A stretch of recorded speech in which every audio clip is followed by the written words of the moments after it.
I'm a pessimistic guy, so by definition, I don't believe anyone. And we work with multiple, talent agencies, and now we have our own big, excellent talent team also in Deal. I don't believe in something called a full stack to believe in. So, either like you're very good on the backend side and do some, I don't know, React components on the front, or you're like really love, front end, UX, and so on, and do some APIs or nodes. So probably you're like this or that. With that in mind, we have written like our own like home task. It's nothing crazy. It's real life issues. So I never ask you to do like linked list or all that crazy stuff. But like if you're a backend guy, I'll ask you to go ahead and write some, endpoint APIs for me with data that I do. And from the front end as well, some page that I can even take the thing and put it in Deal right away. This is one thing. Second, it is time constraints. I give them something that, in 2 hours, if you're good, you should be able to complete.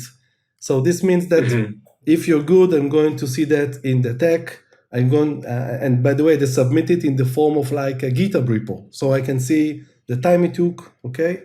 And it's a hard task, but you should be able to do it well in like 2.5 hours. And if you succeeded there, it's quite obvious. Those home tasks, like everybody in engineering, has helped me to review, okay? And practically, if you pass that home task, you're good for me probably. Yeah, you got the home test passed, and then you got the culture fit in 5 minutes. Boom. That's why the offer comes out 2 minutes after you hang up. I don't really care like where did you do your degree. I don't really care like what grade did you go. You know what? I don't even care if you had a degree. If you like did a home task and it was amazing and you have the experience, so why not? There you go. Push that button, send that offer. I really like that idea of putting pressure on somebody, because I've learned that in technical recruiting as well as non-technical recruiting, but time is the true factor. Can you operate fast? Because that is this essence. And it sounds like, you've said everything about Deal. You've used the word fast, speed, quick. It's a product that makes things faster. It makes sense that your team has to be faster. Your team also informed us of a unique support system that you have. A lot of companies say they have 24-hour support, but we know that like when midnight comes, it's not as supportive. You know what I mean? But you guys have built something that you have a round-the-clock team, and that's how come it's early morning. It's 10:22 a.m. here on the East Coast as you and I are talking right now. And you already said there's 3 product updates have already been shipped today. There's probably more coming down the pipe. Give us an idea of what you have done to design a team, because obviously you can't be awake for 24 hours a day. You can't make decisions 24 hours a day. How do you have a team that is able to build, ship, fix, whatever you guys are doing 24 hours a day around the world? So first of all, we're doing like most companies do. We have like 3 layers of support. So you have like big customer support team that are like really spent all over the world, and probably we're able to address most of customers' issues, how I do things, how do I proceed, and so on. Then we have like something is called like a level 2 support, which are like specialists. They have much more permissions and ability to do stuff in the system, and they are also spread mostly in EMEA and the Americas, but also in APAC. And they should be handling like the rest 70, 80%, and so on. On top of that, we also put some as engineers as level 3. Okay, so if something really need an engineer, so we also have all engineers like working on different teams as well to do so. What really helps us a lot is that we are also like divided all the teams and the technology support also like per the area. So we really fast know that if you have some issue, who exactly is the one that that will be able to help, and fast. So there's much less routing. This is one. Second, we always put the customer first, and not as a slogan, okay? So if there is a customer issue, no matter how it's idiotic, so everybody will stop what they're doing until the customer is happy. And then we'll go back to, sprint plan and roadmap. This is very unique to Deel, because I've had my share in many other companies. So yes, we have roadmap, we have tight deliveries, we all of that, but customer is really the king in Deel, without quotes. There you go. And for yourself, what brought you to Deel? Because we checked you out. You've worked at a lot of big companies. You've worked at Amdocs for a long time, over 10 years. So you've been building You've been building technology, supporting massive companies in the past. Give us an idea. What brought you to Deel? Because when you joined, it was obviously much smaller. What was exciting? Made you say, "Hey, this is the future"?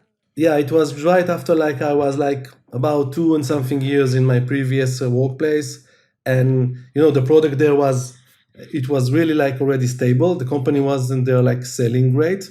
Then I met Alex, which is one of the co-founders of Deel and the CEO, and like in 2 minutes, like he described his vision, and I was like, jaw drop, and like boom, I immediately understand it, and immediately understand like this could be huge. And like no, he kept selling me for another 30 minutes or for an hour, but he had me after 3 minutes already. So that means if he had you in 3 minutes, that must mean also that you understood the problem as well. In the past, did you ever have to try to hire remote workers or remote contractors? Yeah, for me, Deel it's like the fourth or fifth workplace in which like I need to build engineering team, usually from scratch. So always I had the same like challenge. Where do I find the talent from?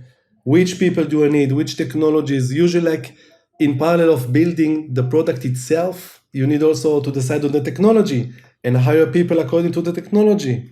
Front end, back end, infrastructure, database. So that was exactly part of that and part of the challenge.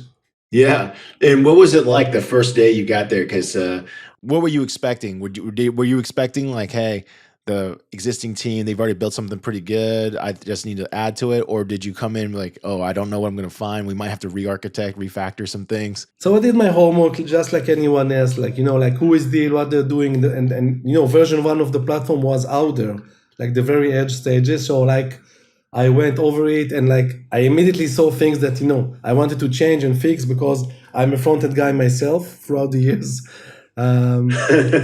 So I told Alex, okay, we need to fix this and that and that. So he told me like, okay, welcome to Deel, let's go, like fix it. Don't tell me, go ahead and fix it. And this is like this is one of the core principles. Don't think everyone will do something for you. Go ahead, dive in, do it yourself. So this is like from day one. I found like 3 or 4 amazing engineers.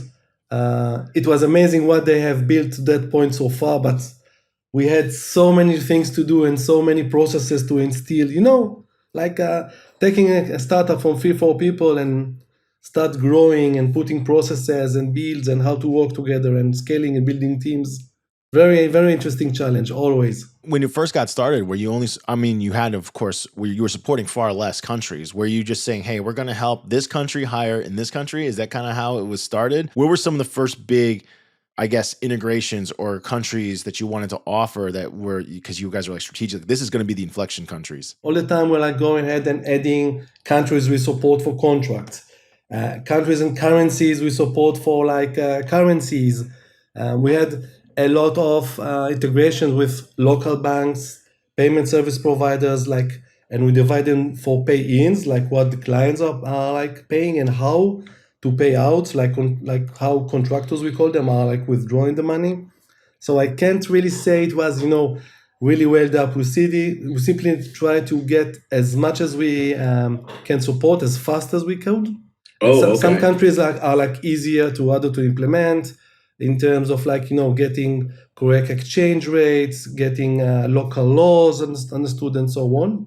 Also, the business itself is changing, because in Deel you have like 2 or 3 main lines of business which are quite different. So one is client contractor model, which is very common. The other is like EOR, employee on record, which works differently, and we developed it a little bit later along the line with different rules, different processes. And I think, by the way, Deel is like doing it the best in the world right now.